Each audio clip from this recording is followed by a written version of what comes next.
What you call that noise? The XTC Podcast. XTClimelight.com. What do you call that noise? What do you call that noise? Please don't pull me out. This is how I would want to go. Ace remixer Stephen Wilson has already given XTC's 1986 album Skylarking a 5.1 surround sound makeover, and now he has gone one step further with a mix in whizzy new Dolby Atmos, which means those glorious sounds come at you from every direction, including above. Hello again, I'm Mark Fisher, and I am delighted to introduce you to a jam-packed edition of What Do You Call That Noise, the XTC podcast. Very kindly, Stephen Wilson invited me to the L-Acoustics studio in North London for a playback session of the new Atmos version of Skylarking in the company's high-spec listening room. If you want to know how high-spec, well, all you need to know is it has 31 subwoofers. Sorry to get technical on you. It was, of course, glorious, and in a moment we'll be hearing from XTC fan Jonathan Jacques, who was there, and he's going to be telling us all about it. And there were also special guests. As well as Stephen Wilson himself, XTC guitarist Dave Gregory was there to partake in a Q&A after each of the two playback sessions. Dave Gregory and Stephen Wilson also generously spent time talking exclusively to this very podcast. To get us warmed up for that interview, here is Dave Gregory answering 3 bonus questions about Skylarking. The first is whether he would say Skylarking is XTC's Sgt. Pepper's Lonely Hearts Club Band. Well, some people would see it that way, yes. I mean, it's certainly got the variety that Pepper has in terms of, there's no real, no two songs sound alike, do they? And they're all separate little stories, each one a separate little story and a different arrangement. Yeah, it's a good comparison. Although I wouldn't rate one against the other, because I think Sgt. Pepper is not only a great album musically, but it comes with a whole bunch of social changes and changes of attitude amongst people. Basically, it just brought with it a complete change of fashion and outlook on life for a whole new generation of listeners. It brought a lot of people, turned a lot of people on to what music could be from a pop group. Second is what he remembers about the pilgrim outfits on the photo shoot for the original Skylarking release. Well, as you can see, I've cultivated the haircut. I brought it back because I think it's time for a revival. The mortarboard would cover up the bald patch. But it was a bit silly. We were supposed to be sort of, I don't know, 3 little mates from school or something or other, I don't know. And he had it in mind to make us look like a bunch of naughty schoolgirls or something. I don't know what was going through his mind at the time. And third, which Skylarking cover does he prefer? The conventional blue or the unconventional pubes? No, the conventional blue one is the correct cover. End of. You heard it here first. Oh, and if this episode is not enough Skylarking for you, remember you can go back to episode 30 of What Do You Call That Noise, the XTC podcast, to hear Jasmine Viette talking about being the child singer on Dear God. My parents were very open as far as raising me. I was pretty self-aware that religion was a pretty heavy topic, and anything that touched on God or anything like that, even at 8, I was aware of. All that is to come. First, in keeping with the Skylarking theme, it's time to hear one of the XTC-influenced songs you have been making, and here is Kenny Alton to tell us about what was playing on his subconscious when he wrote My Autumn Sun. What do you call that noise? I think the song Autumn Sun and how it relates to XTC is, I think, really comes from like 2 songs, Love on a Farm Boy's Wages and Earn Enough for Us. I remember when Mummer came out, and as a kid, and English Settlement was my first record by XTC, and this one came out, and it took me a while to get used to it, but I just love that song, Love on a Farm Boy's Wages, the riff and the melody and how it just transported me to this other world, but also this theme of like, how do you get by in the world and try and survive. And what helps is sort of this romantic notion of doing it with the one you love. Maybe a naive idea, but it really struck me, and I just love that theme. And then when Skylarking came out, that record just blew me away with the themes of the seasons and the simple things in life and making love and connection in the simple ways of like the common man, I guess. And then my favorite song on that record was Earn Enough for Us, which I love that power pop sound and the great guitar riff again. And that theme of like, how do we get through this sort of existential existence and this capitalistic existence with the one we love, and this, again, a romantic notion, but I really just struck with my heart. And when I wrote Autumn Sun, I don't think it was a conscious thing that those were the influences, but after it was recorded and we were listening to playback, I was thinking, not necessarily in the style of the song, but maybe in the themes. It's very much influenced by those songs and that record, especially Skylarking, and this thing of like seasons and nature. And when I wrote the song, I had it in my head. I was on my way to work, taking the train, and thinking this sun came out in this like typical Seattle rainy autumn day, and this idea came into my head, and the patterns of what you sow is what you reap, and the weight of the soul starting to know the gold of the leaf falling off the tree, and it's like mortality and just the sensual connection to nature, allowing me to feel the inner sense, the outer sense, helping me understand my inner world. And I'm really grateful for XTC to plant those seeds in me when I was younger, so I was able to express it in a song. The poet W.H. Auden has this phrase, and I'm going to paraphrase, I can't remember it, but it's something like, kids try on different masks to figure out which one actually fits them, and the one that no longer becomes a mask. And I think I did that with XTC, and in a way, the music and their themes and lyrics helped me find myself and my inner world, and I'm eternally grateful for that. Hey, baby, I feel my heart is fading as the day keeps fading out of my reach. On my way to the station to catch a train that was taking me to the patterns of what you sow is what you reap.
What do you call that noise?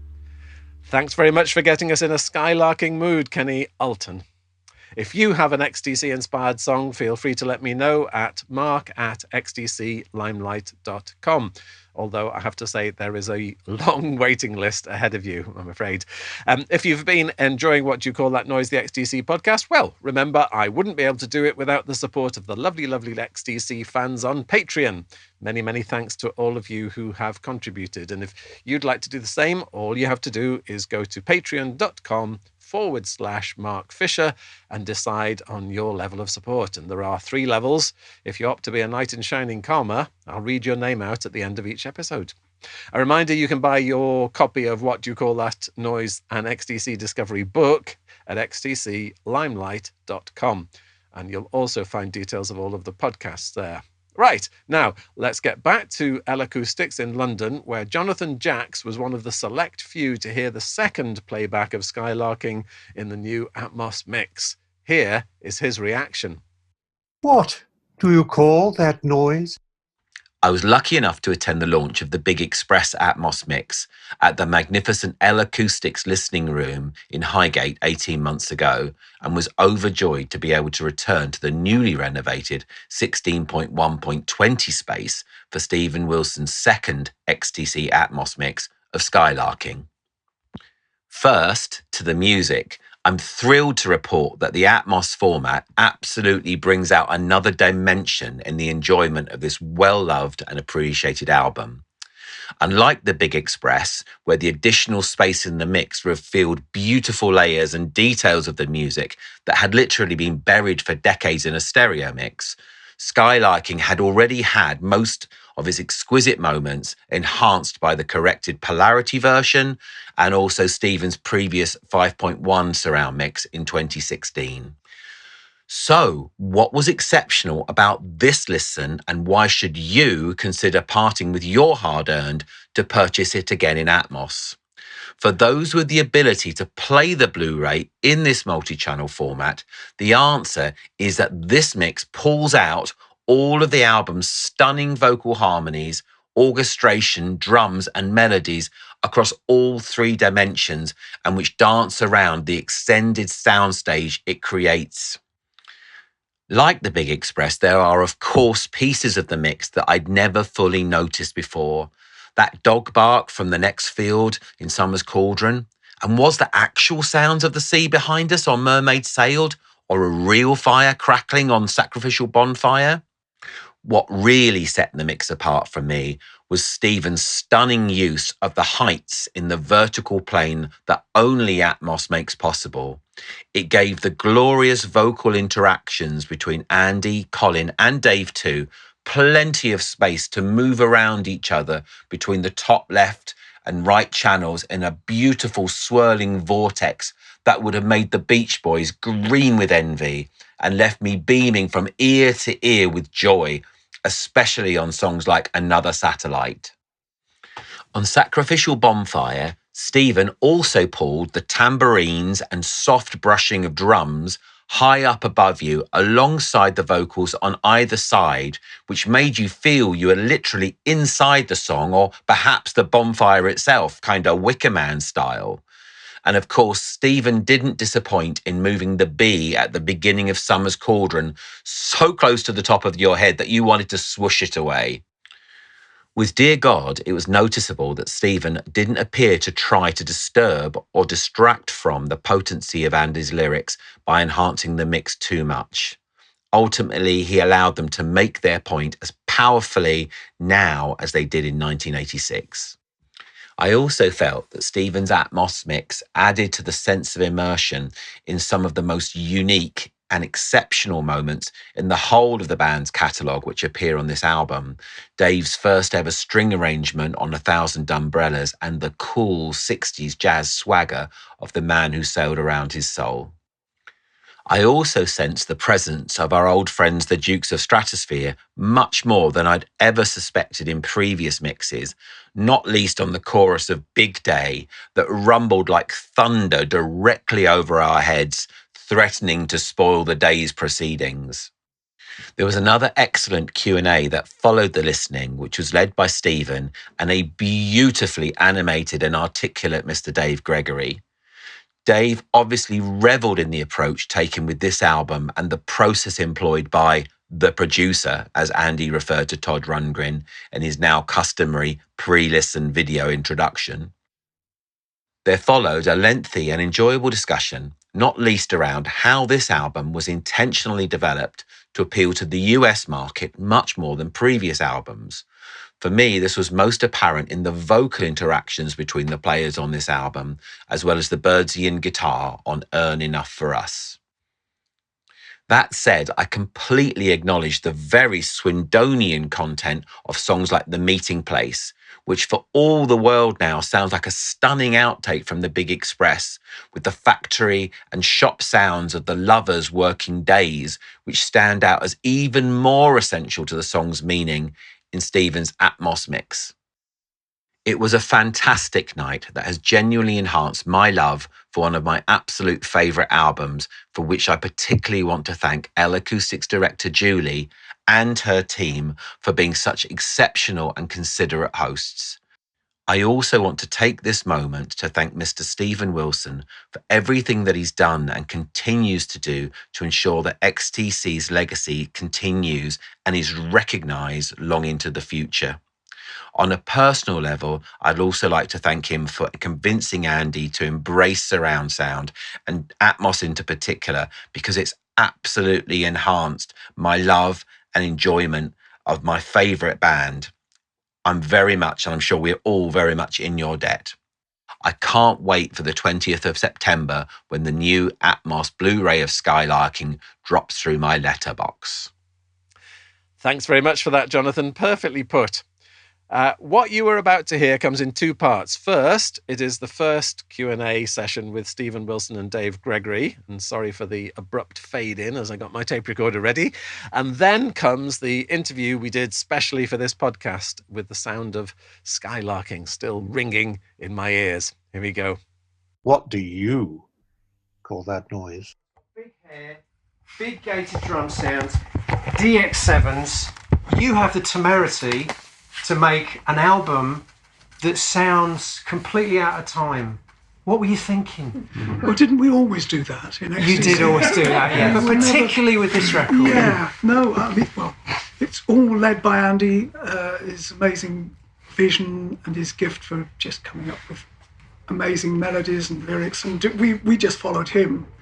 The fact that we couldn't afford to buy a whole bunch of high-tech equipment, that might have had something else to do with it as well, because we didn't have a lot of sequencers and synthesizers. We just had our guitars, and we were just a little pop band in our little backwater in Swindon, which was far from the main swim of what was going on elsewhere. Plus, we didn't like 80s pop. We just didn't like the sound of it. We didn't like the sound of all these digital drum samples and the the dreaded DX7. The dreaded DX7, yeah. We were much more at heart into electric guitars, piano, and our dear old Mellotron. I loved the Mellotron. Hammond organ at a pinch. We had a Prophet synthesizer, which was a sequential circuits thing. I think you play 5 notes on it, so you could play chords on it. Use both hands. That was about as in depth as we wanted to go in terms of modern equipment. But it wasn't really, as I say, it wasn't really about the equipment we had or lacked. It was about the songs. And when you've got someone as creative and hard-working as Andy leading you, then all you can do is just follow and keep up with him. And it was just a joy for someone like me, who's a player, to have that sort of material to work on. It was just a gift, an absolute gift. So Is there a sense that it's also Colin trying to keep up? Because for me, this is Colin's greatest work within the context of the band. It's like he's right up there with Andy on this album. And I wouldn't say that of all the records, but a song like Dying, and we were talking about that a bit, but backstage in there. We were talking about that in the room. It's such a great song, isn't it? And it's Colin is for me, it's his absolute peak of songwriting ability. Well, Colin, Todd Rundgren he was basically wanted to make sure that everybody in the band got a proper hearing. And he was aware that Colin's songs were always kind of sidelined. He would only usually get 2 or 3 songs. I think he only had 2 songs on the Big Express. So he was always kind of set to, his material was set to one side, whereas Todd wanted us all involved. I mean, he even got me singing, for God's sake. So it's really Todd insisting that these 4 or 5 songs of Colin's were well worth doing. And I think Colin rose to the plate and just met the challenge, really. They were great songs. It's a really... and plus Colin as well, I think he was, having been the hit maker with Making Plans for Nigel all those years previously, he'd always probably seen himself as the man that wrote the chart hits and left the arty stuff to Andy. I don't know, maybe that's what he was thinking. Even though, lest we forget, the biggest hit XTC ever had was Andy's song, Senses Working Overtime. But Yeah. Making Plans for Nigel seems to have become the iconic song that everyone seems to know of XTC. Sure, and it was the indoor for a lot of people as well. Yeah. Because, the material is kind of challenging. Making Plans for Nigel was a nice, simple hook that people could groove along. And it's a great title as well. Yeah. It's a great title. Is there a sense that, so I kind of referred slightly tongue-in-cheek to the fact that you had this audacity to make this very organic album in the middle of a decade that was kind of known for artifice. Is there a sense that the album failed at the time? Failed is too strong a word, because I know Dear God kind of was a big hit in America and it kind of started the resurgence of the band, he says. But is there a sense that the fact the album was overlooked then is also one of its greatest strengths now, 38 years later? The album still sounds relevant. It still sounds like it doesn't belong to any time. It sounds very organic. It sounds as fresh as it ever did. Arguably even fresher, especially now with my new amazing high fidelity Atmos mix. But I mean, is there a sense, do you feel that in a way that the album was out of time then, but now that's become one of its greatest kind of attributes in a way? We were lucky that because of Dear God, the song that was left off the first pressings of Skylarking became quite accidentally a hit in the States. That kind of broke through in America for us. I mean, Skylarking, when it was released in this country, spent 1 week in the top 100 album charts at number 90, I think. It came rushing in at number 90 and vanished the following week.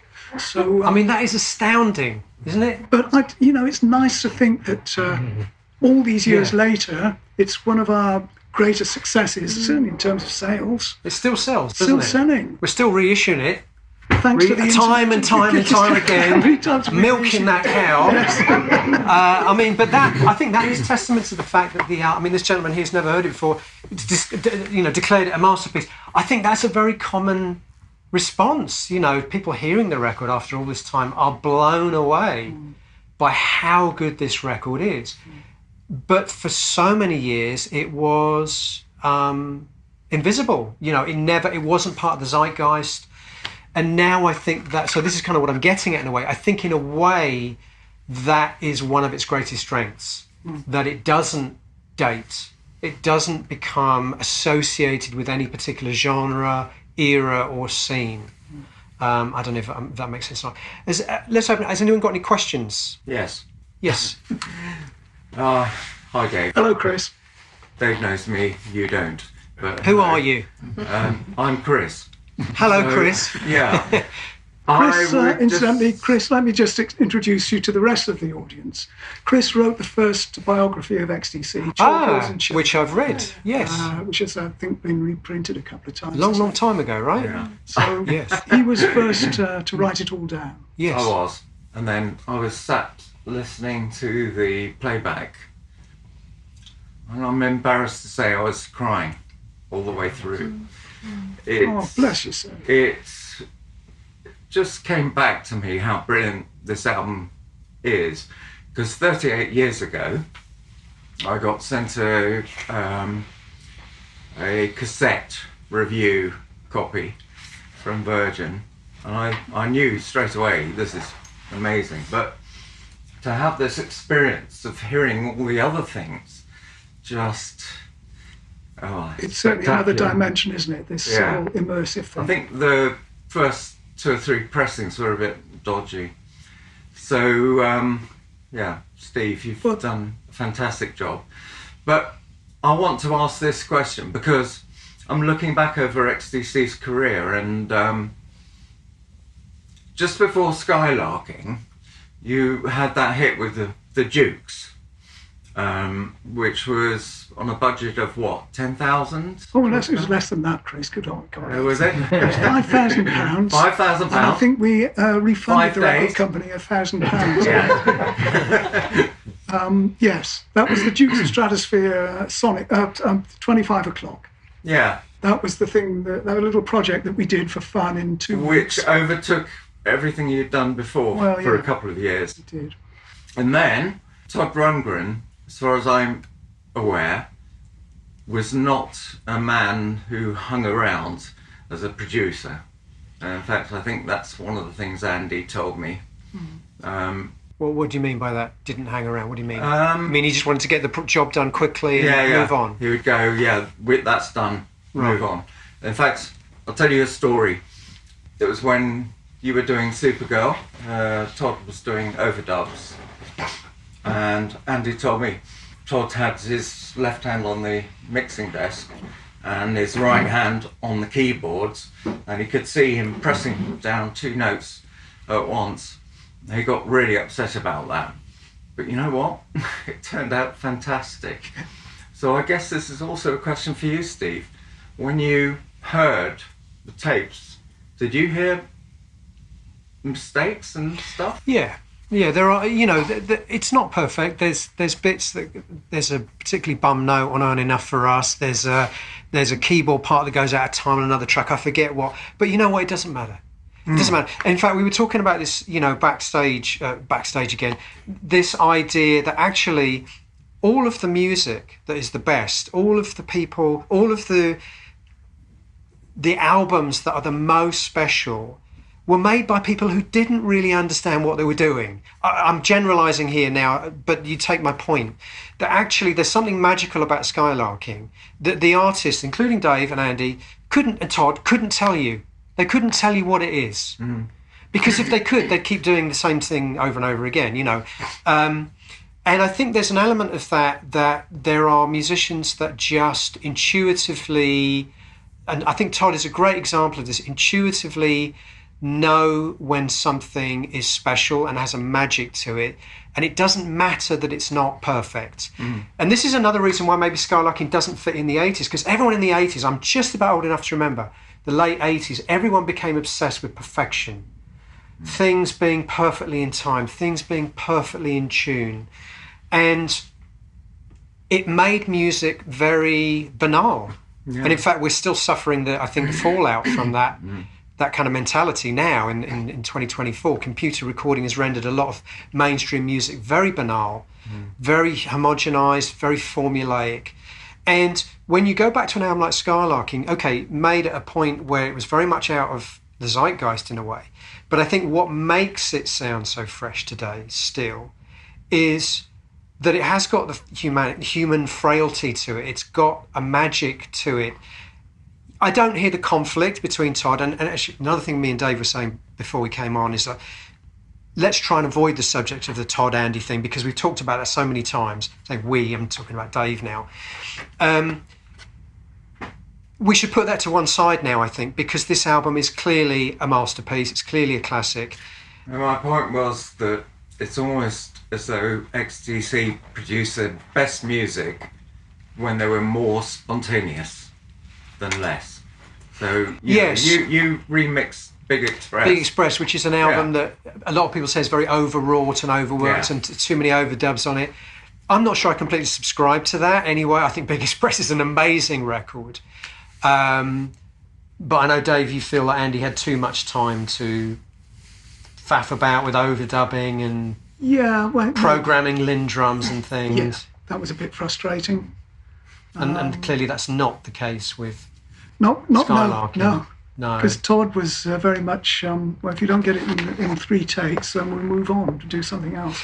And so we were really on our mettle, just trying to, because the whole thing about Todd was his whole thing was like, the fans just want to hear the songs. They don't really care that much about how tidy you are. It's just if you've got a good melody and a strong hook and it's a hit song, that's all that matters. Yeah, but the thing to contradict that would be, if it's just about the song, why go to all this trouble to create these incredibly elaborate arrangements with incredible sound design? I mean, why put all those sound effects on if it's just about the songs? Yeah, that's true enough. Why put all these amazing string arrangements? Why put all that stuff on if it's just about the songs? Why not just have you, Andy, and Colin just play them as a 3-piece if it's just about the songs? Do you know what I mean? Yeah. So I think, so he contradicts himself there. Yeah. I think the album, you know, for me, in terms of production and arrangement, it's one of the most beautifully realised albums of the whole era. And what makes it for me such a joy to mix it in Atmos is the sound design. You know, ever since I heard Skylarking and I knew that ever since I got into surround sound, I imagined doing Sky and having that B. Oh, that'd be amazing. I got to have that B. Those things are a gift for this kind of audio experience.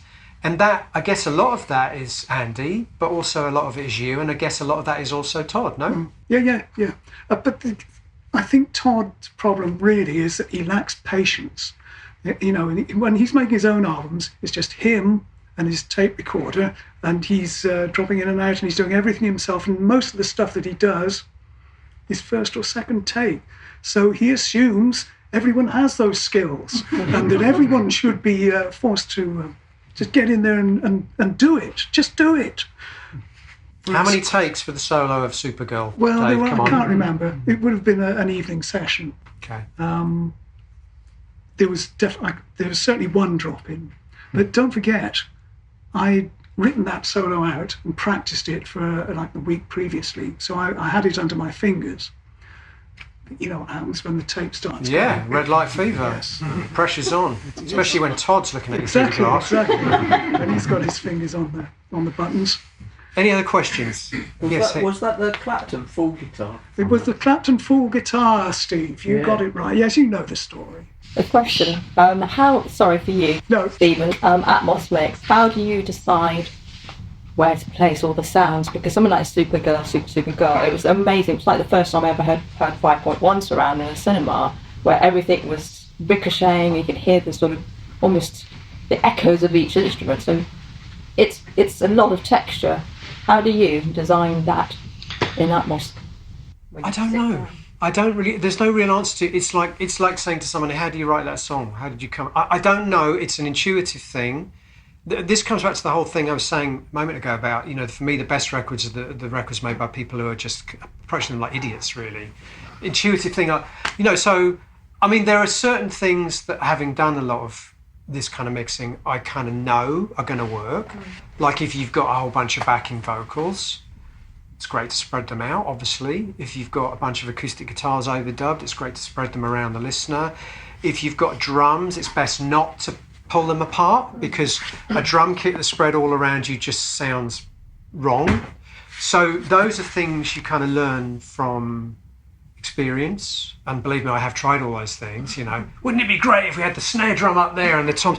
No, it sounds shit. It just doesn't. So, but those are things you learn from experience. But in the case of this album, I mean, so I talked about the sound design elements. I mean, things like the birds, the bee, the sort of, you know, the factory sounds on Meeting Place, the bonfire on Sacrificial Bonfire. They're obvious things to put behind or above the listener. And now the other thing, this is interesting, we were talking about this as well, me and Dave, just a moment ago. There's a lot of stuff. Andy is very keen, and I know because Andy's written some lyrics for my new record, folks, coming out soon. Andy is very keen on the idea of there being a connection between the lyrics and the way the record sounds, the music. He's because he's a songwriter, he's very fond of that. So, you've got 3 songs on this record. Another Satellite, A Season Cycle, and The Man Who Sailed Around His Soul. All to do with things circling. All to do with things rotating. It's a gift. So, okay, how am I going to mix that track? Another Satellite. So the big echoes on the voice, the delays on the voice, they're circling around you. The sort of chiming keyboard is circling around you.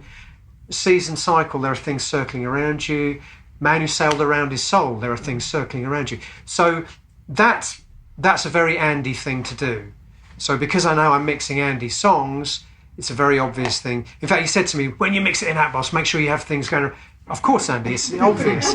It's obvious. So I think that's a really interesting thing about XTC, which I wouldn't say is unique, but it's fairly unique in the albums I've mixed, is that you almost take cues from the lyrics about particularly those kind of things circling around the listener, above the listener. So that gives me clues as to what to do. Which I loved, because being very short, most of the time everything's muffled in him at gigs as he's standing. Right. Things happening above and behind me just is beautiful. It's amazing, and this album is a perfect album for those kind of what I would call gags, mixing gags. Because obviously the danger is always you kind of fall over into the realms of being gimmicky and annoying, so that somebody will listen to it. Like there's a Flaming Lips album which they've mixed in surround, and they've got the whole band moving around. Literally the whole mix is in mono, moving around you. It's great once. You don't want to hear that ever again. But see, that's when it goes into the realms of the gimmicky, and that stuff is fun for showing off your surround system. But it's trying to get the balance between making it something really immersive, but also something you want to go back to and listen to again. And I hope over the years I've learned how to get that balance. Yes, sir. I think just the coming back to the point you made about like no one knowing what they were doing. I feel that on this album, because the songs are so concise, they're so good, they're so short, the melodies are so strong, it gives you all that space to do the sound design in. Because often on XTC albums, the sound design is above the actual song.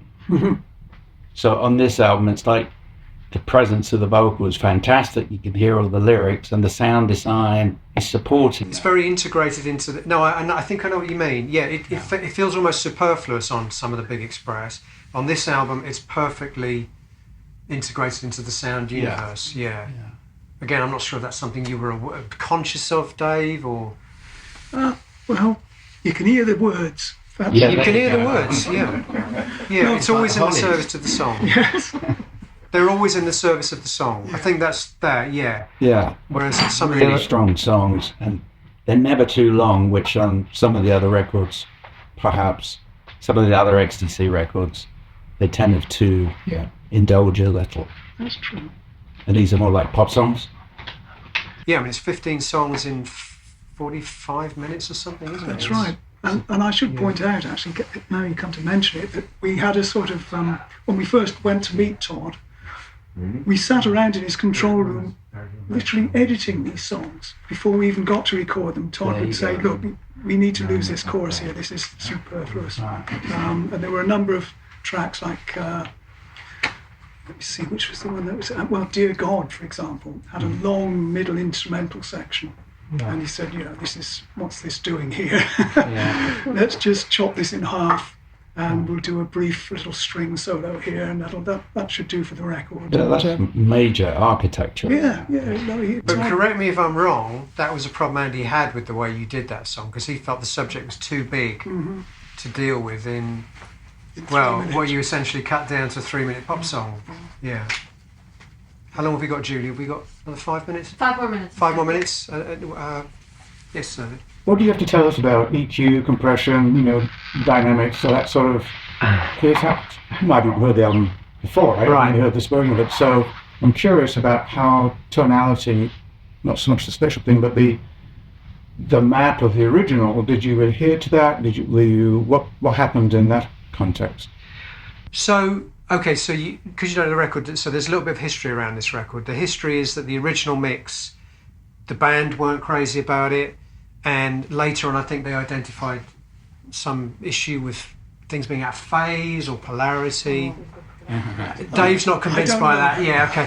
But anyway, the album always sounded a little bit, I mean, even me as a massive fan of the record always felt like the record somehow sonically didn't quite sing the way that it didn't have that zing that a lot of other XTC albums did. But actually I kind of like that now. It's very organic. I didn't do a lot. I didn't do a massive amount of EQing. Did you feel obligated to be faithful? Yeah. Yeah, but I always do. Okay. I always do, because for better or worse, this is the album people have been listening to for 35 plus years. And I don't want to rewrite history. I think this is why people generally...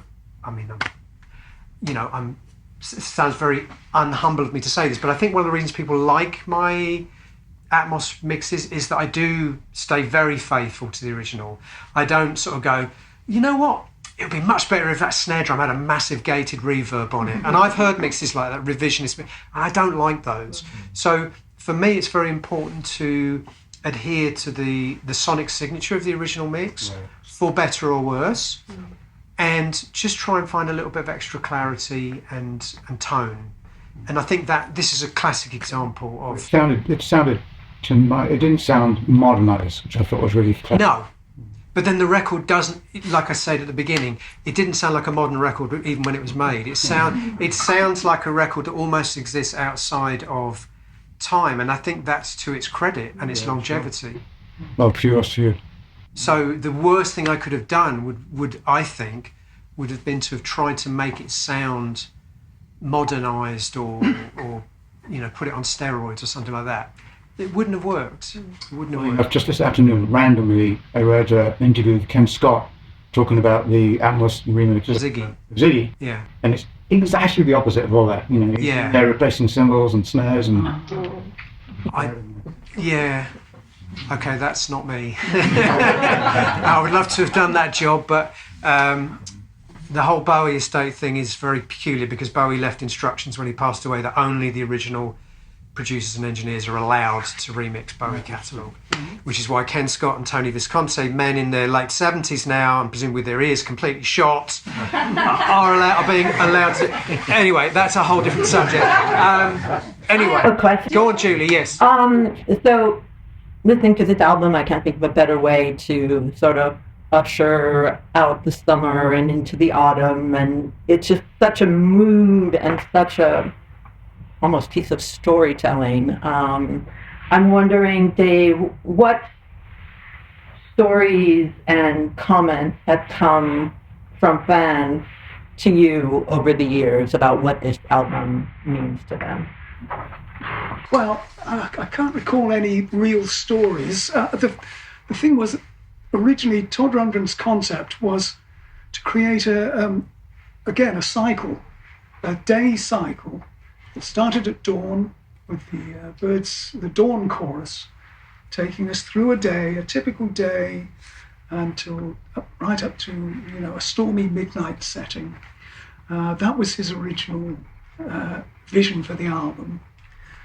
And we kind of liked that as a concept, because he'd actually arranged Andy and Colin's demos in such a way that it did make sense. If you put them in the order, they're pretty much in the order that the record is, with a couple of exceptions that spoiled the cycle a little bit.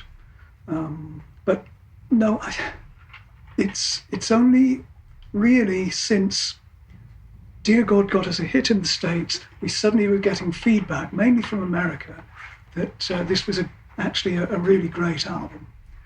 Nobody, or very few people in Britain, could care less.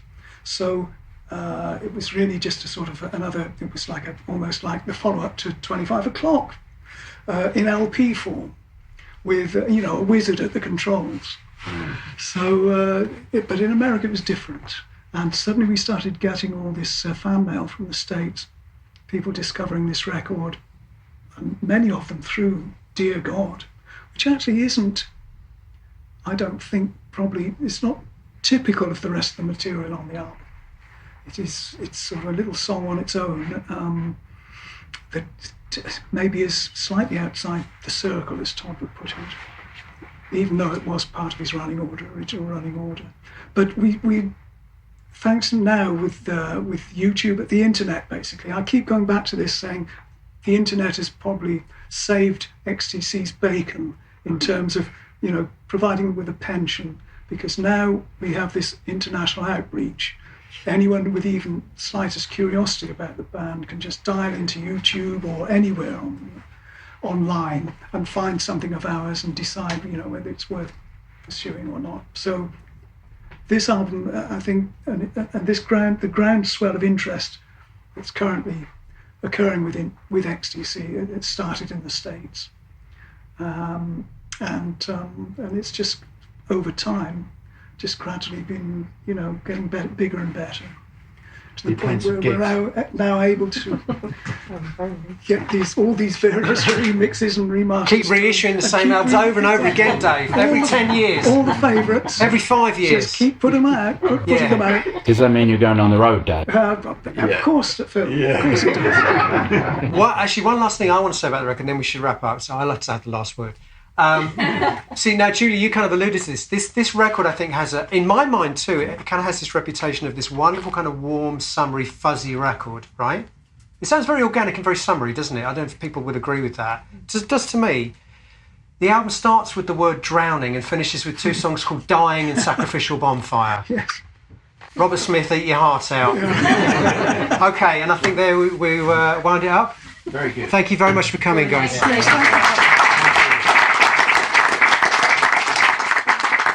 What do you call that noise? Well, this is very, very exciting because we're here in L-Acoustics in North London, and I'm here with Stephen Wilson and Dave Gregory, who have just been talking about the latest version of Skylarking, which is not just the 5.1, it is the Atmos version, and it's just been played spectacularly. I tell you what I feel like. I feel like I've just been in a snow globe that someone has shaken up, because all of these sounds and experiences, and listening to the album once is just not enough, because I was just, in fact, even just talking to people afterwards, I realised that there were bits that I missed and all the rest of it. I'll start with you, Stephen, because one of the things I was thinking of is the picture that the album creates. I'm wondering whether a snow globe is a good analogy, in the sense that I have a slight tendency, or I have in the past, when I've listened to the 5.1s, thinking, oh, he must have put the guitarist standing over there and the bassist standing over there and the drummer in the middle. But actually listening just then, I had far more of a sense of this was happening all around me, and it wasn't a sort of literal representation of a band playing an album. Is that fair to say? I think that's a good way of putting it. I mean, I don't think XTC at this stage in their career are interested in sounding like a band playing anyway. Yeah. And that's where the parallel with the Beatles trajectory comes into play. Here's a band that were an active touring band, and their recordings tend to reflect that. And then they stop touring, and suddenly the creativity just goes through the roof. And so you have albums like Big Express and Mama, and Skylarking is a continuation of that part of the trajectory for me in XTC, in that a lot of this record, I don't know how they would have played it live. I don't know how they would have played it live. But that's great, because that's when you start thinking about what are the possibilities of the studio? What can we do here? All of that. I mean, I was talking to the listeners now about the fact that this record is a gift for surround and Atmos because of all the sound design elements, those little details, the sound effects, the bee buzzing at the beginning of Summer's Cauldron. It's just a gift for mixing in Atmos and spatial audio. So I think the answer to your question is I don't care about trying to be faithful to how a band might perform this music live, because I don't think the band themselves cared about whether they would be able to replicate this. Does that answer your question? It doesn't. Yes. And if only we had the guitarist for the band with us, who could maybe tell us about the psychology of the band. Was there a point in the development of the band where you suddenly thought, hold on, we're not a band anymore, we can do what we like? Because, was there a transitional period with, I don't know, Mama or something, that you sort of broke away from that? But yeah, I mean, it had already been established that we weren't going to be touring anymore. That was Andy's whole entire rationale about taking the band off the road, was that he could do exactly that, spend more time songwriting and producing records. He had no interest at all in performing anymore. So we just accepted that, and so we went into the studio again, completely open-minded. Anything is possible, and so just, do whatever the time allows, really. Paint a bigger picture rather than just create something that we could reproduce in a live format and take out on the road. And would that be also true for a track such as Earn Enough for Us, which sounds like it could have been played by XTC 5 years earlier than that? Yeah, well, thinking about that, that's probably the one song, apart from Dear God, incidentally I should say, Dear God was a song that we could have played live, because my band Tin Spirits, some years later, did a version of it and it went over really well. So it was possible to play Dear God live, even without the strings. But, digressing slightly, yeah, Earn Enough for Us is probably one of the few songs on the record that we could have got away with, because it's just 2 guitars, bass and drums, essentially. There's obviously a few overdubs, but nothing that we couldn't have fudged on the stage. And Stephen, then you were saying just earlier in the Q&A that you have a beautiful opportunity with all of these tracks, and you made that beautiful analogy about the 3 songs lyrically that are connected with going round and around, and then you gave yourself permission to that to do that as well. Is how unusual is that in musical terms? To if you were remixing another band, would that even occur to you to match the lyrical content? No, it's something that I think is quite peculiar to Andy. I'm sure there are other songwriters that have a similar way of looking at things, but certainly with Andy, and I know this, as I mentioned in the Q&A, I know this particularly because Andy's written lyrics for me. And when I sent him the mix of this new track he's written the lyrics for me for, which is coming on my next record, he specifically said, oh, and when you get to that line, make sure you add more reverb to the sound. And he's very specific about the way the music, the mixing particularly, reflects what's going on in the words. That's I find that's unusual. I never think in that way, and he does. And so here you have... It's also granular, isn't it? Sorry to interrupt, but it's like reverb on one line. It's not... or sometimes one word. Yeah. So I find that really interesting, and I find Andy's very, very attached to that idea.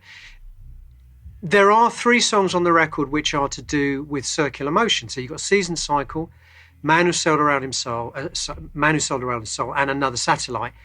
And that obviously immediately suggested to me, okay, we're going to have things rotating above the listener. I mean, with Atmos, we have sound, if your listeners are aware, with Atmos, you have speakers above the listener as well as around the listener. So you have the opportunity to have things moving around, literally moving around the head. So that B on Summer's Cauldron, it literally buzzes over your head. It's amazing. This is the stuff that is a gift for someone like me that's mixing in Atmos. These are the things that make audiences go, wow, or listeners go, wow, great moment, So songs like Another Satellite, there's a lot of stuff moving around you. Season Cycle, there's stuff moving around you. The answer to your question is, have I ever come across another band where that was true? Not to this extent. Mm-hmm. Not to this extent, no. And presumably, Dave, you must just take that for granted because you were in that band for so long, and that's the thinking. Yeah, I must admit, most of the creative stuff in the studio came from Andy. It was all his ideas. Most of the ideas, I kind of was much more involved in the basic tracking side of things and the occasional solo. But I was more concerned with... Actually, I played mostly piano on Skylarking. There's only a couple of songs, or maybe three songs that have guitars as a feature. And most of the rest of the stuff was piano stuff that I wrote and arranged, and rhythm guitar. and the rest of it, and the sound design, as Stephen puts it, basically Todd and Andy between them, experimenting. Todd had one of the first Fairlights, and he was very keen on sampling into this thing and using it. It cost an incredible amount of money. I'm not sure how much he paid for his, but I know that those machines at the time were extremely expensive. It was a very early form of sampler, and he was keen to use it, and so that formed a lot of his ideas for what to fly into the mix and how to get it onto tape. Basically, we couldn't actually set up microphones and record insects out in the wild. It was far too risky a strategy. So to have them sampled and stored in this computer, that was a giant step at the time. But you're saying that about Andy and Todd in this particular case, but it's also true to say that the band, as I understand it, I think would all contribute to the you in terms of the tone of a guitar you were playing, or the sound of the keyboard, and that would be of a one with the album. I mean, the XTC albums are all very distinct in their worlds that they create, aren't they? Sure. Yes. No. I always think that the sound of an instrument is as important as the notes it's producing. So I'm always, particularly with guitars, I'm very picky and choosy about which guitar suits which song better. And now that, in those days I didn't have that many guitars, so I had a sort of fairly limited palette. Andy played mostly just one guitar, so we all knew what his guitar was going to sound like. And it was usually pretty good. And that's the great thing. It's like it's one of these musicians who can pick up anybody's guitar and sound like Andy Partridge. And he would often pick up my guitar that I'd set up in the studio with my sound. And as soon as he picked it up, it wouldn't sound like me anymore. It would sound exactly like Andy. It's quite uncanny. The sound is in his fingers. It's in the hands. And how did you feel, Dave, on I think the first time you've heard this Atmos version of the album was this afternoon?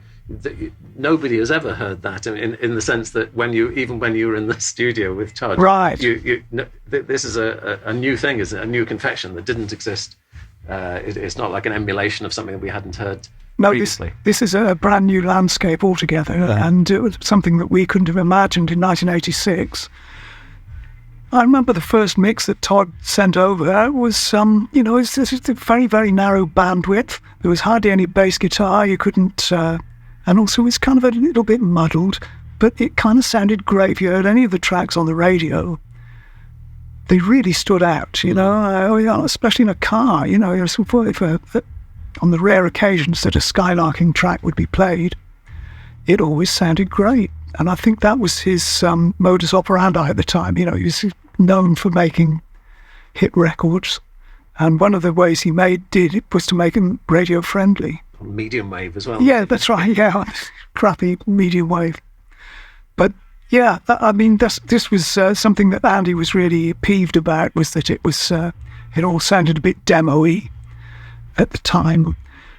We couldn't possibly have imagined what we heard earlier out in that room next door, that would ever be possible, except in our dreams. And is it a dream for you?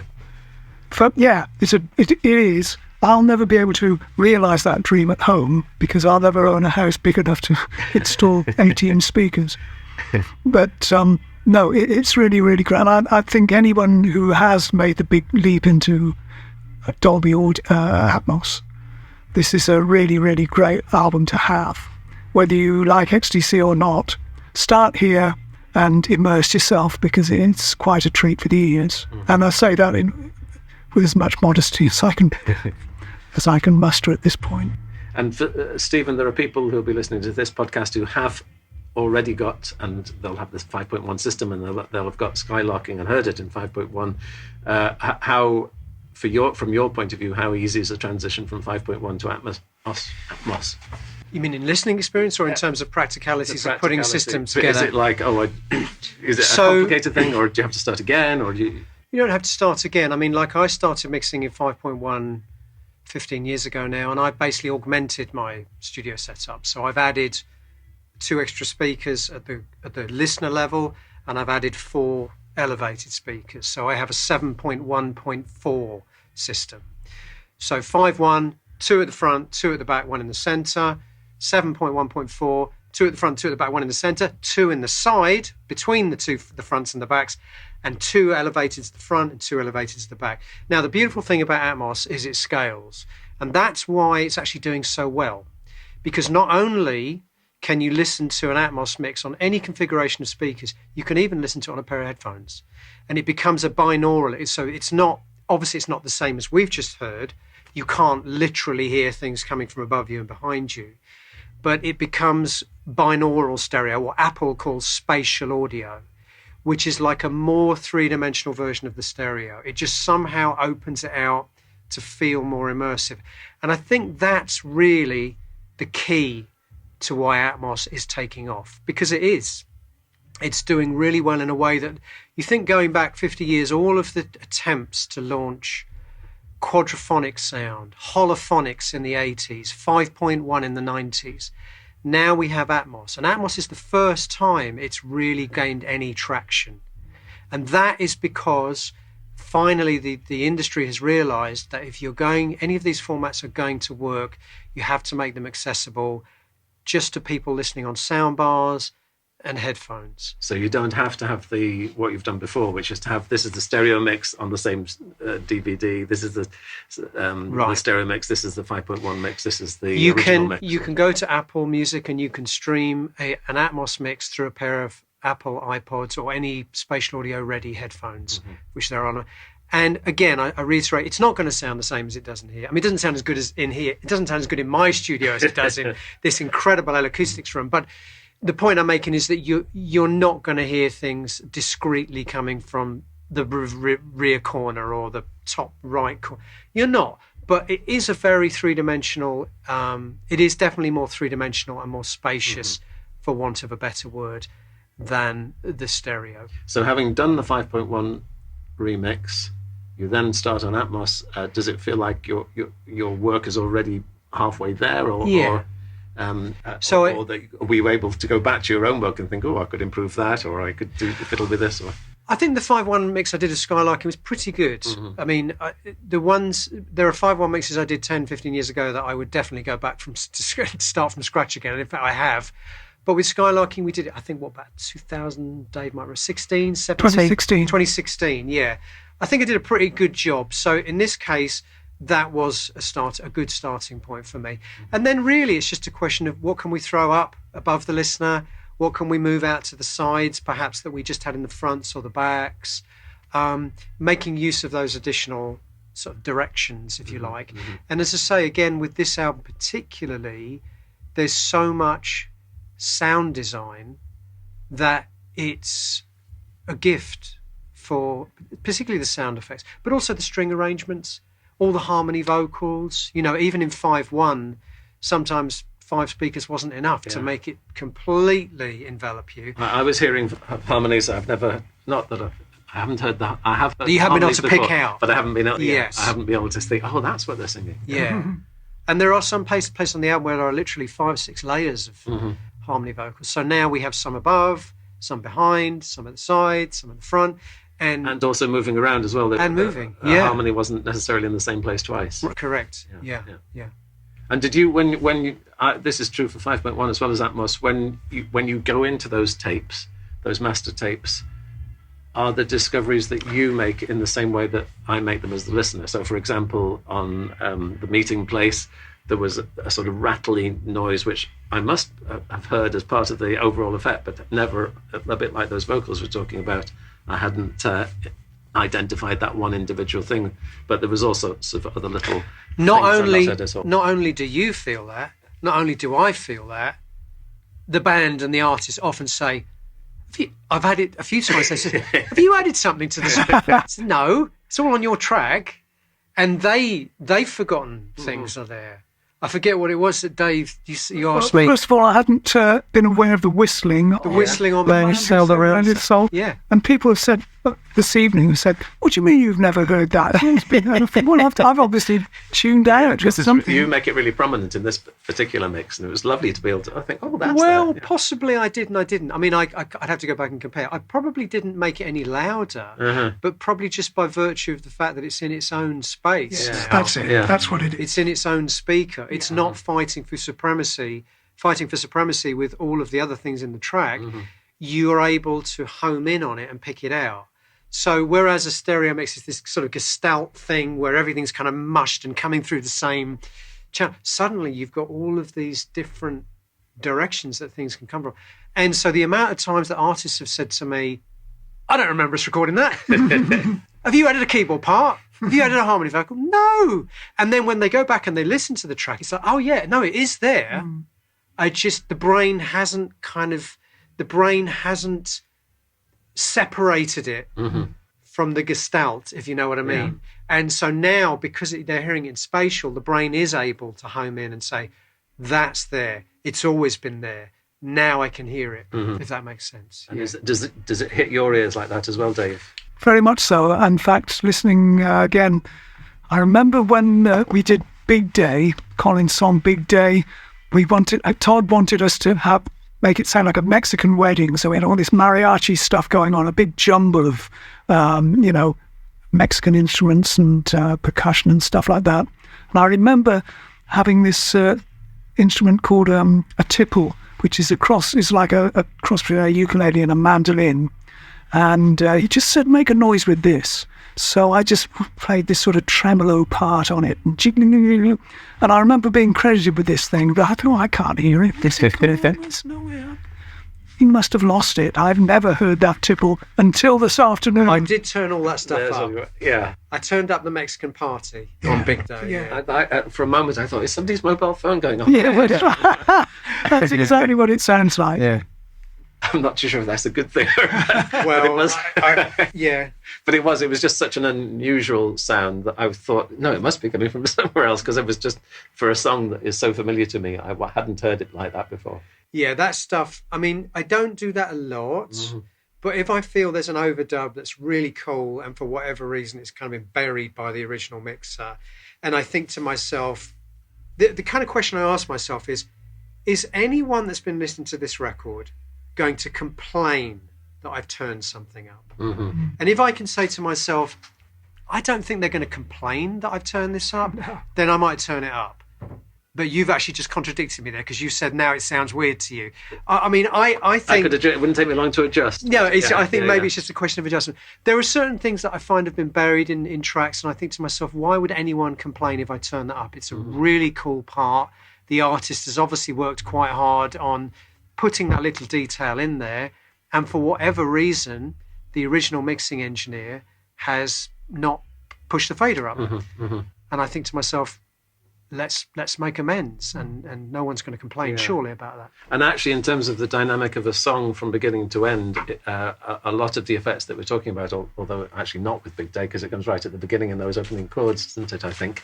But with The Man Who Sailed Around His Soul, the whistling comes in later on. So it's like, we've established this world, and now here's this other thing. And so it builds and it builds, and you appreciate that building that you've obviously put in the first place, but not always been appreciated from the listener's point of view. I think Dave might disagree with me here, or may agree with me. I think one of the disappointing things about making records, having made a lot of records myself, is sometimes you work really hard on the details, and then you get the final mix, and you're like, I don't know why I bothered. That's right. Because it is supposed to be, everything has to gel together, and sometimes there just isn't room for it, particularly in stereo. Yeah. There isn't always room for everything that you worked so hard on. And so there is compromise in terms of not everything can be louder, despite what Ian Gillan says on Made in Japan by Deep Purple, not everything can be louder than everything else. So things do get lost. And I think that's one of the nice things about remixing something now in Atmos, is that you can now turn things up and they don't step on the toes of the song or whatever else is going on, the lead vocal or whatever else is going on. And from what you were saying before about Atmos, that these extra sounds that we've just been talking about, do you hear those in the regular stereo mix? I do now. Or does one hear them? I do now. Yeah. I think beforehand.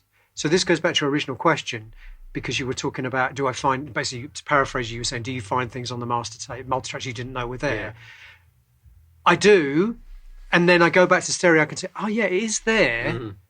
But you know what? I never picked it. There's a load of. I've turned all the church bells up on Big Day as well. Mm-hmm. It's a great overdub. It makes perfect sense conceptually with the song, but actually they were a bit sort of just in the mush in the original. So I'm like, let's crank those, And then once you've heard them in the Atmos, maybe you will never be able to not hear them. Do you know what I mean? Yeah, Even if you go back to. But my question was just on the technical point of view: if you're listening to the Atmos mix, but you're listening just on regular stereo speakers, will you hear some of these things? Yes, because I have turned them up. Not in all cases, but sometimes it's just the positioning. Like, I don't think I've made the whistling louder on Man Who Sailed Around Your Soul, so I think that might just be virtue of positioning. Mm-hmm. But I have turned up all of the mariachi and the wedding bells and all that. I've turned all that up on Big Day because I'm like, no one's going to complain if I turn this stuff up, are they? Mm-hmm. It's great, Yeah. Does it feel to you like you're listening to a different record, Dave? No, it's the same record, but it's enhanced. It's seriously enhanced. And I was just trying to think someone to the magical moments in it that having listened this afternoon. The added reverb that you put, Stephen, on in Season Cycle and Ballet for a Rainy Day. There's that middle section of Ballet for a Rainy Day. It's the voices and the reverb. Oh, the big vocal swell on Season Cycle. Yes. Yeah, that's a magical moment. Yeah, there's pure good vibrations there. Yeah, very much so. The good vibrations moment. Yeah, no, it's undeniably completely identifiable with the record that we made. I'm just hearing more in it than I have in 36 years. Since 38 years is 38. 38. Yeah, losing count already. Yeah, and I'm really curious, or just wondering how Todd Rundgren might, if he was in this room today, what his honest opinion might be of what Stephen has done, because he kind of made us promise we wouldn't give the record to another engineer to remix at any point. And we sort of said, well, yeah, okay. So sorry, Todd. But it's all for the best. And I personally hope that he'd love what Stephen's done and would see it would accept it in the spirit in which it's intended, just to expand it, really.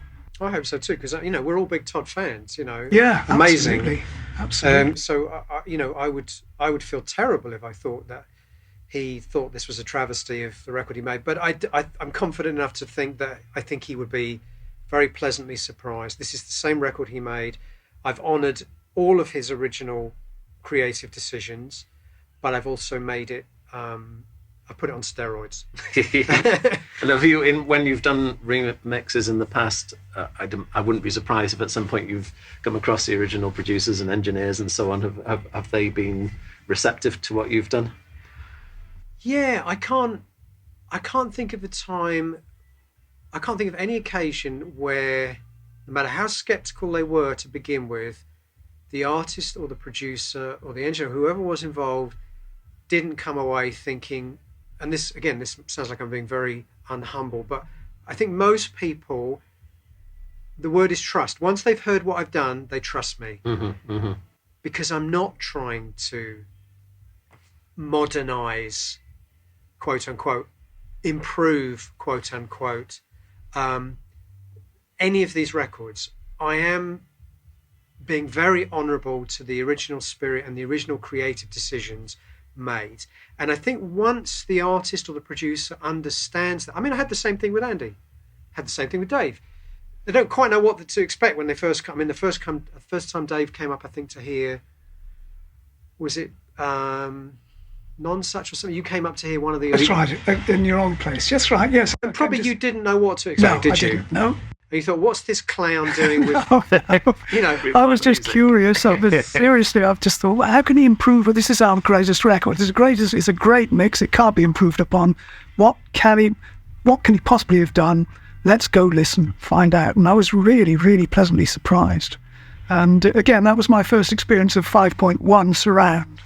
So immediately, it was a new experience of stereo.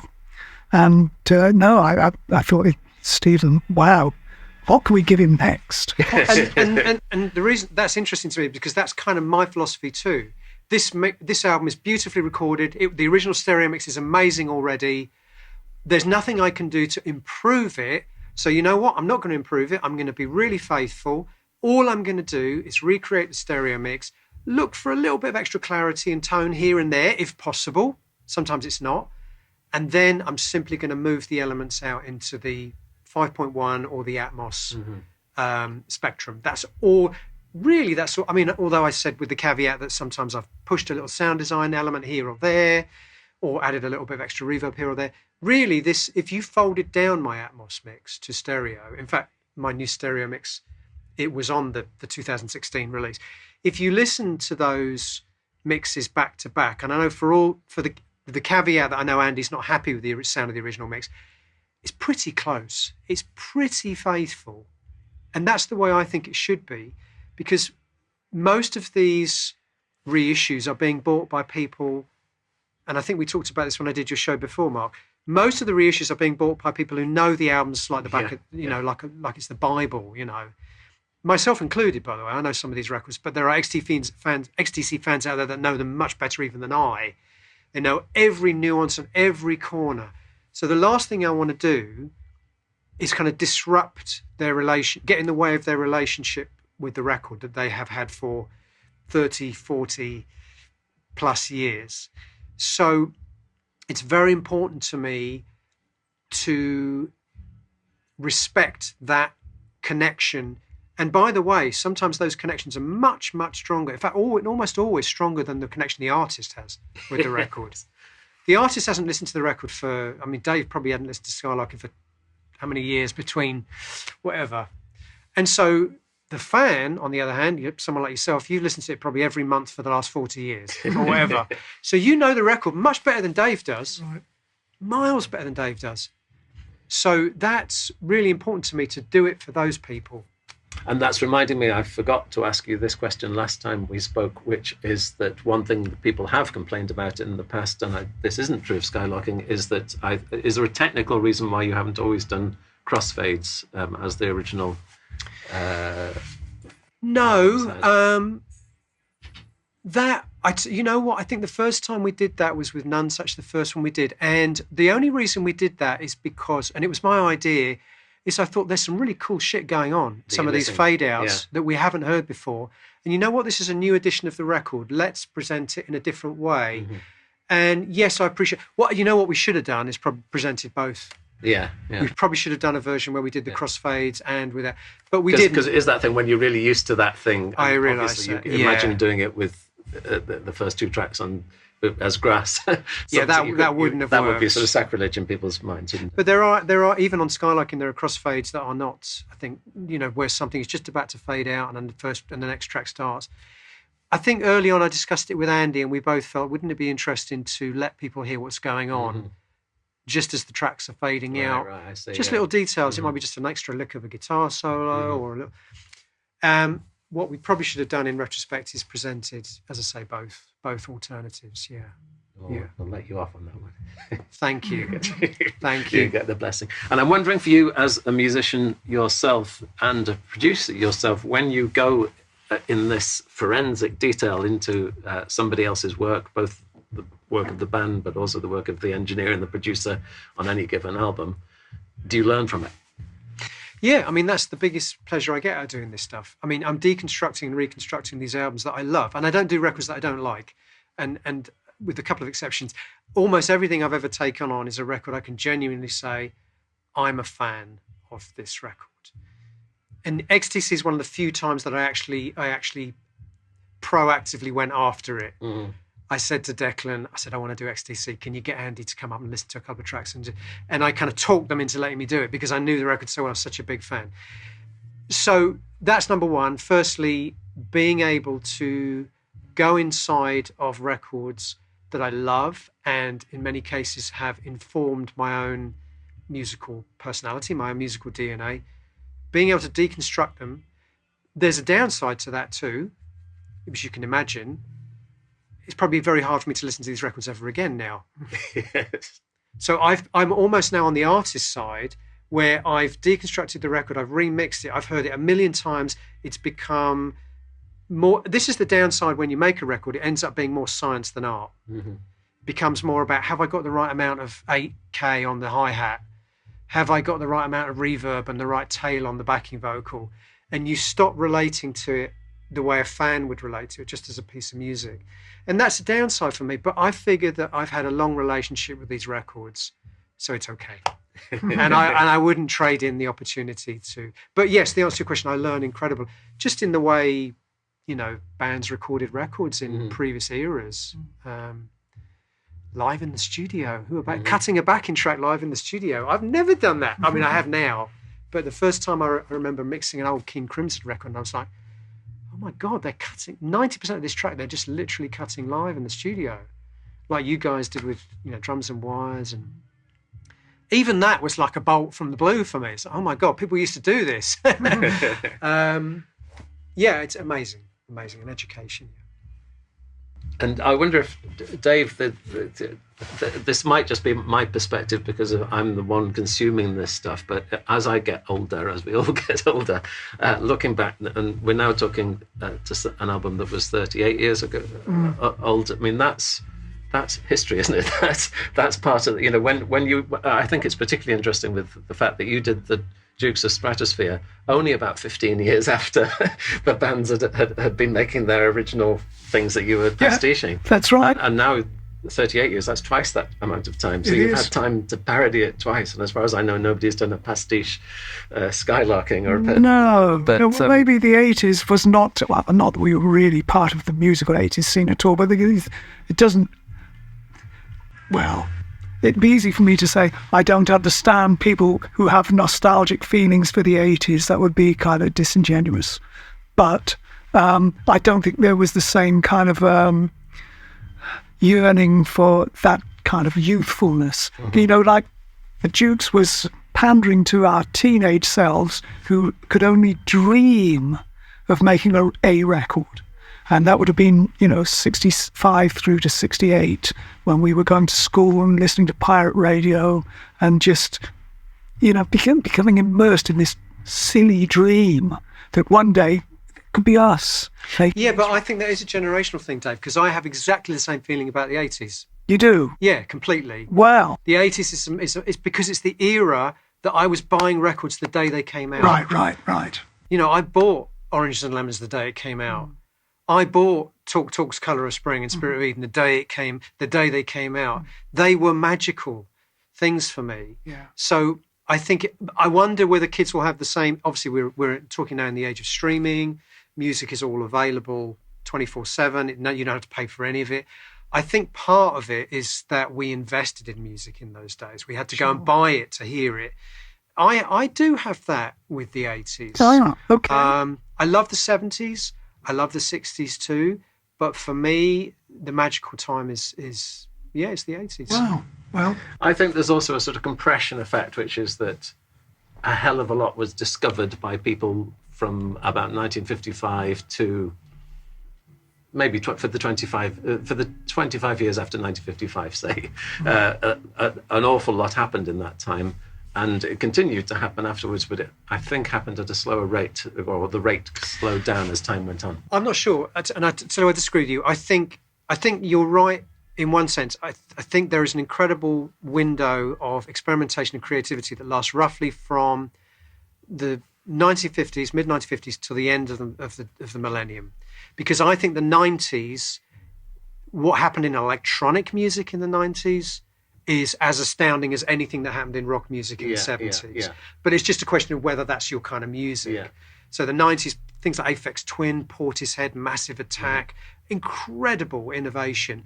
But in terms of rock music, the 80s was the kind of a transitional. See, I love post-punk. So that's why 80s for me is so special. I loved everything that came out. I don't love punk, but much like XTC, I love everything that came out of the creative license that punk gave. Yeah. So bands like Joy Division, Tears for Fears, those Talk, XTC, to me, this is the best of everything. In the album years, have you decided if there is a best? Sorry, I should explain. The album years is Stephen's podcast. Have you decided if there is the perfect year? We struggled. I mean, we've just done 1982, and what an incredible year, you know. But then we always say that every time we do a year, we say, "Wow, an incredible year," you know. 1982. I mean, Peter Gabriel 4, Kate Bush, The Dreaming, just incredible records that for me are almost. They're in my DNA. They are so important to me.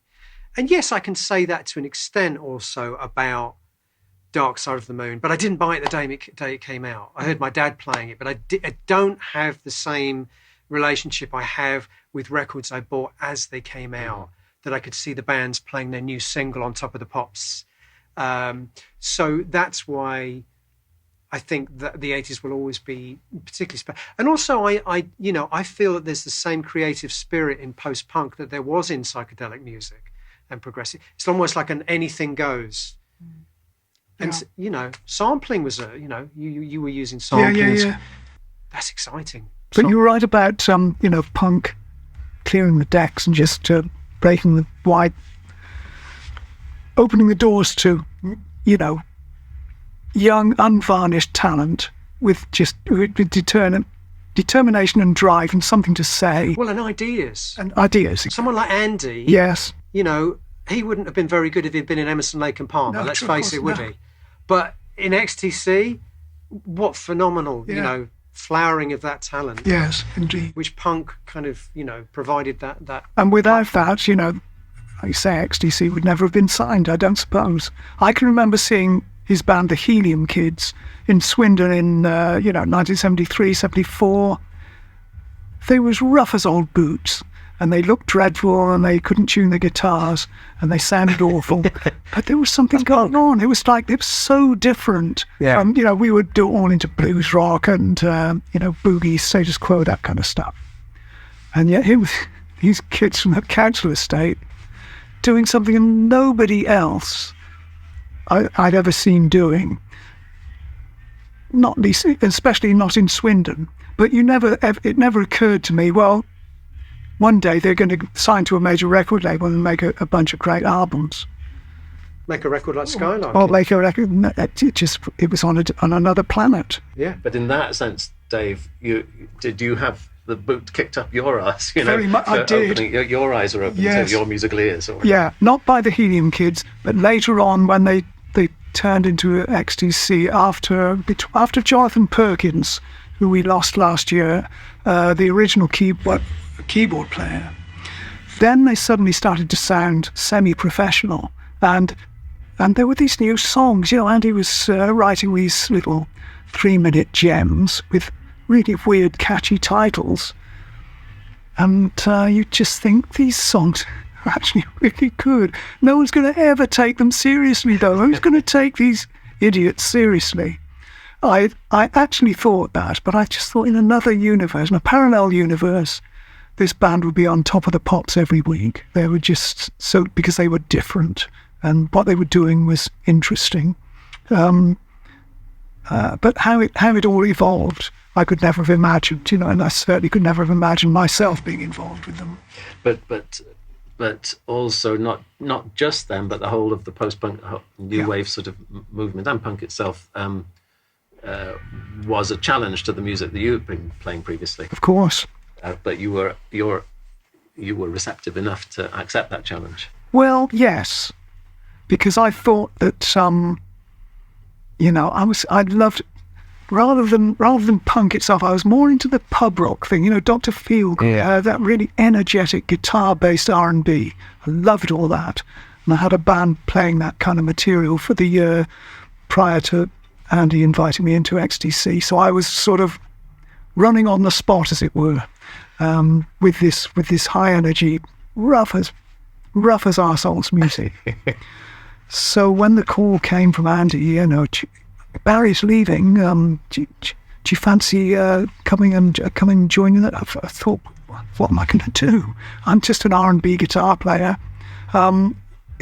Surely you're going to need a keyboard player. But I said, yeah, I'll come and have a blow with you. So we got together, long story short.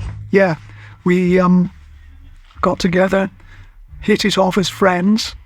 And next thing I know, I'm doing a studio session at the BBC and holding down a day job at the same time. And they said, well, you know, how much notice do you need to give for your job? Because, you know, we can get something going now. We can tell the record company we're back in business, and if you'll join us. So I said, well, yeah. I thought I'll give it a year. Because I thought that I could bring some of my musical background to this hard, edgy, punky stuff and kind of add a little bit of more music to the mix and blend the two. So you still had the same energy, but maybe with another musical brain involved in the whole mix of things might make an interesting concoction. And in that sense, it was two-way traffic in that you were influenced by what they were doing as well as them being influenced by what you were doing. Yeah, I think so. I wouldn't say it was an equal split. It was probably more, 80-20 in their favour. But just the same, we made it work. And I mean, I wasn't expecting to last the course. I thought, I might get a year and an album and a year's work out of this. Then I'll be back driving a van around Bristol. But it didn't happen that way. Drums and Wires came out, and Making Plans for Nigel came out, and we did Top of the Pops, and I played a studio session for Peter Gabriel, and I just thought, my goodness, what's happening now?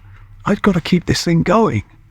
So, but it was always, I just thought, the fact that Drums and Wires had been so well received critically, I thought, well, this is worth going with, it's worth carrying on with, And that it's reminding me of a question for Stephen. If you're as you have just been going back into Skylarking, when I was living through this time. I got into XTC with Drums and Wires, so 1979. But actually, now I think about it, it's only 7 years later, and there's Skylarking. I mean, that and lots of great music in between there. The whole of English Settlement on its own would be enough for any normal person to spend 7 years on. I mean, it's an astonishing level of creativity, isn't it? We never stopped, you see. We just kept going. There was this thing, we have to keep going, otherwise we'll be dropped. We've got to have another record ready to go. Once this one's done, we've got to go out and promote it and have another album ready. So Andy was writing up a storm. He was writing songs in his sleep almost.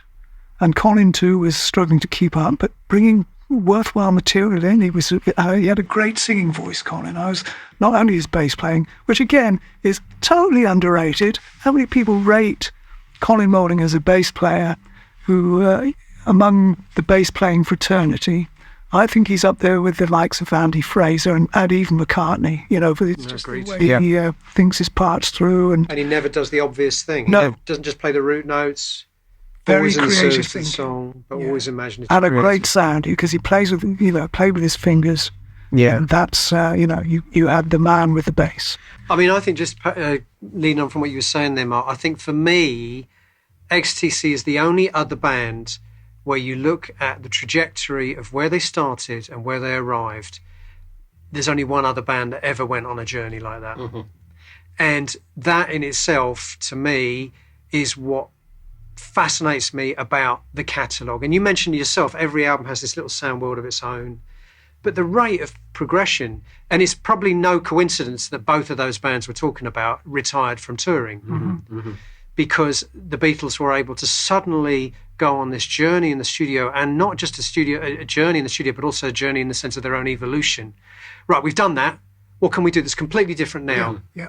And there's the only two bands I can think of where that level, it's like you say, if you take, even you can reduce that sort of time frame, even the difference between English Settlement and Big Express, I mean, or White Music and Black Sea. It's nothing at all. Yeah. It's 2 years the difference is phenomenal. And I think that's one of the things that endears the band so much. And everyone has their own favourite XTC album, don't they? I know a lot of people talk about English Settlement. It's actually one of my least favourite XTC records. It's one of your favourites, isn't it? It is one of my favourites. Yeah. I love all XTC records, don't get me wrong. But no, there isn't a wrong answer. Relatively speaking, it would be way down my list. Yeah. Big Express would be much higher up my list than a lot of people would put it. And I think that's the beauty of being a fan of a band like XTC, Yeah. But the one thing everyone agrees on is that Skylarking is brilliant. And with that in mind, this is time to pull this lovely, lovely interview to a close because dying is dying. But thank you very much, Dave Gregory and Stephen Wilson, for fantastic insight and actually for providing such fantastic music. I've got to let you go and do another Q&A now, but thank you very much for that. Thank you for buying it. And it's going to be massive. So dig deep. And I think Skylarking could be a hit album when it gets released. Yeah, I think it's going to be a hit. Yeah. Fab. I think it's going to be a hit. 38 years later. Yes, that's right. It's been a long time coming. Yeah. No, thanks, guys. What do you call that noise? Thank you so much to Dave Gregory and Stephen Wilson, and also to Julie Blore-Bizo, Director of Creative Partnerships at L-Acoustic, who made everyone so welcome.